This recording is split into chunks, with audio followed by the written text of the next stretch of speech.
सलाम दोस्तों, मैं हूं आफ्ताब हुदा और आप देख रहे हैं हमारा यूट्यूब चैनल। पिछले दो रिपोर्ट में मैंने आपको बताया था कल तक के हालात के बारे में कि किस तरह से तुर्की और शाम के अंदर जो है जलजला से तबाही हुई है और किस तरह से लोगों के मरने वालों की संख्या 12,000 के करीब थी कल। लेकिन आज जो आपके सामने मैं डिटेल्स रखने वाला हूँ, इससे आप और भी ज़्यादा दुखी हो जाएंगे और आप भी बहुत ज़्यादा अपने आप में तकलीफ महसूस करेंगे, क्योंकि दुनिया में एक इंसानियत की मौत वो भी अचानक से हो जाती है, चाहे वो किसी भी जाति का हो, किसी भी धर्म का हो, तो हर इंसान के अंदर इस चीज़ का दुख रहता है। दोस्तों, आज खबर आई है कि मरने वालों की संख्या 21,000 प्लस हो चुका है और वहीं जख्मियों की संख्या जो है तकरीबन 80,000 से ज़्यादा क्रॉस कर चुका है। कुछ न्यूज़ चैनलों की माने तो 1 लाख प्लस लोग अब तक घायल हो चुके हैं। दोस्तों, आज चौथा दिन था सर्च ऑपरेशन का, मलबा हटाने का, और जैसे जैसे दिन बढ़ता जा रहा है जलजले की, इसी तरह से अमवात की तादाद भी बढ़ती जा रही है, क्योंकि जिन जिन एरियो में जलजला आया है तुर्की और शाम के अंदर, और बिलखुसूस तुर्की के अंदर जिन एरियो में जलजला आया है उन एरियो में बहुत ज़्यादा ठंड पड़ती है। तो दोस्तों, मरने वालों की संख्या इसलिए भी बढ़ रही है, पहले तो वो मलबे के अंदर दबे हुए हैं बिना भूख प्यास के, दूसरी दोस्तों वहाँ ठंड का मौसम है, जिनके कारण भी कहा यह जा रहा है कि मरने वालों की संख्या जो है दिन ब दिन और वक्त ब वक्त, लम्हा ब लम्हा, आप ये यूँ कह ले, मिनट ब मिनट और सेकंड के अंदर जो है मरने वालों की संख्या बढ़ रही है।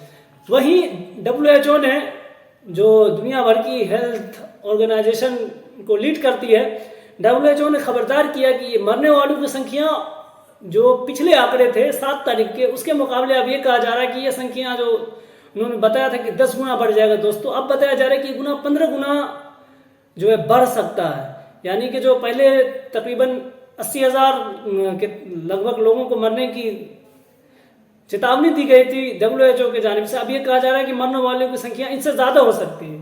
वहीं दोस्तों, अब तक जो है, क्योंकि हम एशियाई देश में हैं और तुर्की हमारे बहुत करीब है, तो आज बहुत अहम बात मैं आपको तुर्की और भारत के रिश्ते के बारे में बताऊंगा, और साथ में बताऊंगा कि जो विवादें चलती है, कुछ लोग इसको ट्रोल कर रहे हैं, तो मैं इस पर भी रोशनी डालने की कोशिश करूंगा और आप भी जान पाएंगे, क्योंकि बहुत सारे लोग सिर्फ ये जानते हैं, चाहे वो हमारे भारत में रहने वाले हिंदू हैं, मुसलमान हैं, सिख, ईसाई, जितने भी धर्म के लोग, वो ज़्यादातर ये समझते हैं कि तुर्की और भारत के जो रिश्ते हैं वो जाति को लेकर के बहुत ज़्यादा डिवाइडेड हैं और तुर्की हमेशा पाकिस्तान का साथ देता रहता है। तो दोस्तों, मैं इन बातों पे आने से पहले मैं आपको और ख़बर दे दूं कि अब तक जो है दुनिया भर के 77 देशों ने तुर्की की मदद अब तक की है और पहुंचा रहे हैं। दोस्तों, उनमें जो सर फहरिस्त देश है, उनमें अब तक हमारे भारत ने 7 विमान, जब ये आप वीडियोस देख रहे हैं, आज तक के अनुसार, BBC न्यूज़ के अनुसार, इंडिया TV के अनुसार, अब तक भारत सरकार ने 7 विमान भेजे हैं पूरा सामान के साथ, सर्च ऑपरेशन वाली टीम के साथ और खोजी डॉग्स के साथ, और वो जो लोग बहुत ज़्यादा माहिर हैं इर्तिक्यूब वगैरह में होने वाले तबाही, गिरे हुए मलबे के अंदर लोगों को ढूंढने तलाशने, उन लोगों को दोस्तों भारत सरकार ने अब तक 7 बड़े बड़े कार्गो शिप भेजे हैं, जिनके अंदर सिर्फ सामान लोड करके एक जगह दूसरे जगह ले जाया जाता है उनको दोस्तों, और वो भी हंगामी तौर पर भेजा है।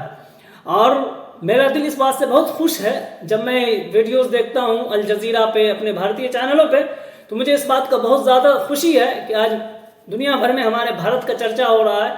BBC ने कवरेज इस चीज़ को किया, CNN ने किया, TWA ने किया, वहीं जो है हमारे भारत की जो मीडिया उन्होंने किया। दोस्तों, यही नहीं, जो हमारे पड़ोसी देश जिसको हम अपना दुश्मन समझते हैं, पाकिस्तान ने भी हमारे भारत सरकार की और हमारे जो भारत के वायुसेना के लोग जो जलजला मुतासिरीन की मदद करने को पहुंचे हैं तुर्की, उनकी तारीफ की है। मैंने पाकिस्तान के भी कई न्यूज़ चैनलों को देखा, उसमें कहा जा रहा था कि भारत ने बढ़ चढ़ कर तुर्की की मदद की है। दोस्तों, पहली बात तो इसका एक और इफेक्ट आएगा, हम इस मामले पे बाद में जाएंगे, पहले मैं आपको और बता दूं कि अब तक सर्च ऑपरेशन जारी है, क्योंकि पूरा का पूरा 10 शहर तुर्की का जो है मुकम्मल तौर से तबाह हो गया। उनमें से 3 शहर ऐसे थे जिनके अंदर कोई भी इमारत नहीं बची, यहाँ तक कि जो 1 माले की इमारत थी, जो झोपड़ा था दोस्तों, वो तक गिर गया है। तो आप अंदाजा लगाएं कि कितनी तबाही हुई होगी। तुर्की के अंदर।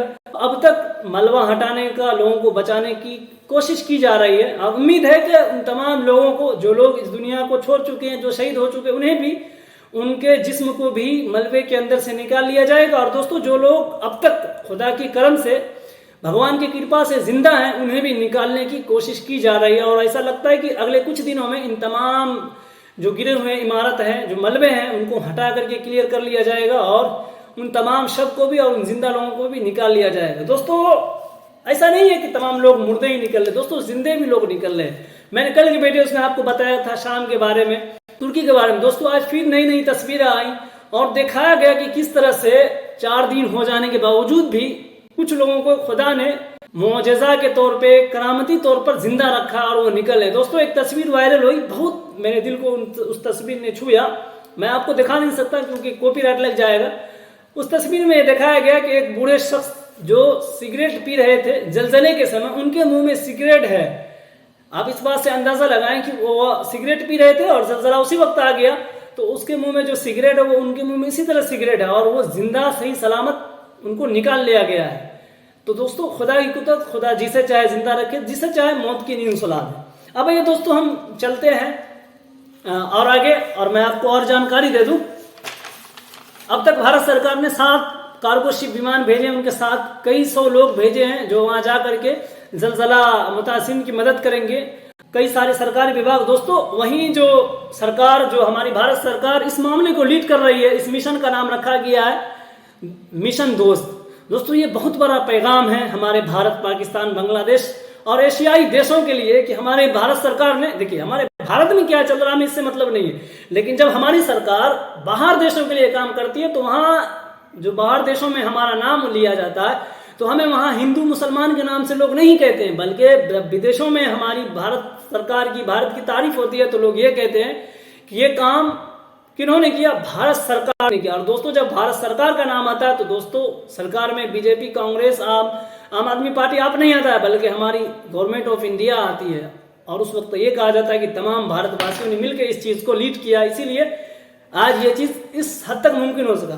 दोस्तों, वहीं भारत सरकार बढ़ चढ़ के हिस्सा ले रही है और इस मिशन का नाम मिशन दोस्त रखा है। वहीं अब तक जो भारत सरकार ने मदद दी और आगे भी विदेश मंत्रालय ने ऐलान किया कि हमसे जितना हो पाएगा हम कोशिश करेंगे और ज्यादा से ज्यादा हम तुर्की की मदद कर सकें।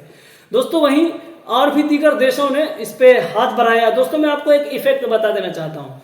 देखिए, जब कहते हैं ना कि मुसीबत के वक्त में दुश्मन भी दोस्त हो जाता है। दोस्तों, वहीं देखिए, इजराइल से थोड़े मोटे ताल्लुकात तुर्की के थे, लेकिन फलस्तीन के मामले पर हमेशा तुर्की जो है इजराइल को आड़े हाथ लेता रहा। और मैं इस बात से बिल्कुल एग्री हूं और मैं आगे भी कहूंगा कि जब भी इजराइल के लोग, इजरायली सरकार फलस्तीन के ऊपर जुल्म सितम करेंगे, वहां के रहने वाले लोगों पर, तो हम उनके खिलाफ है। लेकिन दोस्तों, यहाँ पे मैं उनका इसलिए तारीफ कर रहा हूं कि तीसरे चौथे नंबर का देश इजराइल था, जिन्होंने, क्योंकि तुर्की से इजराइल की सीमा लगती है, तो इसीलिए इजराइल ने फौरन हेल्प भेजा और वहां उनके मदद कर्मियों, अब तक तकरीबन 10 से अधिक जिंदा लोगों को इजराइल की जो सर्च टीम आई थी, जो मौजूद है तुर्की के अंदर, उन्होंने अब तक 10 से अधिक लोगों को जिंदा निकाला है। और बाकी जो लोग दुनिया को छोड़ चुके थे, उनकी भी बहुत अच्छे तरीके से उनकी शव को, लाश को निकाला गया और काफी उम्दा तरीके से वो लोग काम कर रहे हैं। दोस्तों, अब हम आगे बढ़ते हैं। दोस्तों, ग्रीस, यूनान, जो तुर्की का सबसे कट्टर दुश्मन माना जाता है, दोस्तों यूनान भी बढ़ चढ़कर इस पूरे मिशन में हिस्सा ले रहा है और इस दुख के समय में तुर्की के बिल्कुल शाना बशाना खड़ा है। दोस्तों, वहीं पाकिस्तान के प्रधानमंत्री, वो उसको पाकिस्तान के लोग इम्पोर्टेड सरकार कहते हैं, और वहाँ के जो बिलावल भुट्टो, उनके वजीर खारजा हैं, वो भी तुर्की का दौरा हंगामी तौर पे करने की कोशिश कर रहे थे, तो तुर्की सरकार ने मना कर दिया। वहीं हमारे भारत की तरफ से कई सारे मीडिया चैनल ने कहा कि अब ऐसा लगता है कि जो भारत और तुर्की के ताल्लुक है वो कहीं न कहीं कुछ हद तक और ठीक हो जाएंगे।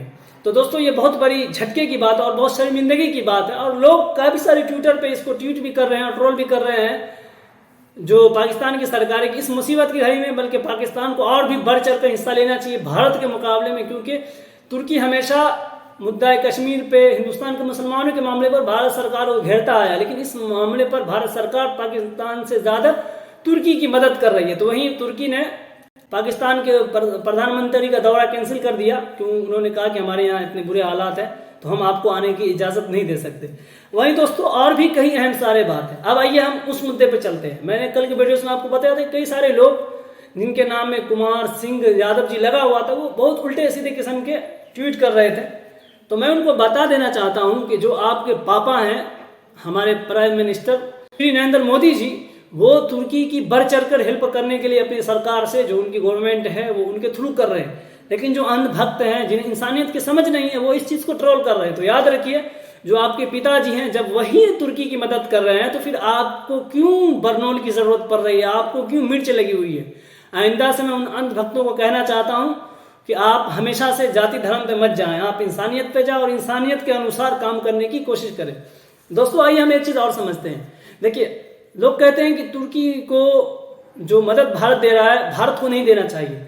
मैं आपको बताता चलूँ, जब 2020 के अंदर 19 के अंदर कोरोना वायरस दुनिया भर में फैल गया, तो दोस्तों भारत सरकार की मदद करने वाला देशों में तुर्की शहर फहरिस्त था, सऊदी अरब के बाद, जिन्होंने बहुत करीब आकर के हमारे भारत सरकार की मदद की थी। दोस्तों अब बहुत सारे अंधभक्त ये कहेंगे कि भारत सरकार तो खुद दूसरे देशों की मदद करे, तो फिर तुर्की ने भारत सरकार की कैसे मदद की। तो मैं उन अंधभक्तों को बता देना चाहता हूं कि हमारे भारत में तुर्की की तरह 10-15 करोड़ आबादी नहीं है। हमारे भारत में 135 करोड़ आबादी है। तो इसीलिए जब 135 करोड़ लोगों का मामला था, तो फिर तुर्की ने ऑक्सीजन सिलेंडर, बहुत सारी दवाइयाँ, जो उस बीमारी की ज़रूरत थी भारत सरकार को, तो तुर्की ने भी मदद की थी। और उसी के तहत आज हमारी सरकार भी तुर्की की मदद कर रही है। और ये हम समझते हैं कि तुर्की की नहीं बल्कि इंसानियत की मदद हमारी सरकार कर रही है। दोस्तों वहीं और भी बहुत सारे देशों ने तुर्की की मदद की है, शाम की मदद की है, और आगे भी उम्मीद की जा रही है कि इसी तरह से मदद जारी रहेगा। दोस्तों अब तक के लिए इतना ही था दुखदायी खबर, जो आपको बताना बेहद ज़रूरी था। आगे जैसे जैसे हमारे पास अपडेट आता जाएगा, हम आपको खबर बताते रहेंगे। तो अब तक के लिए इतना ही, मिलते हैं फिर अगली वीडियोस में। तब तक के लिए खुदा हाफिज़।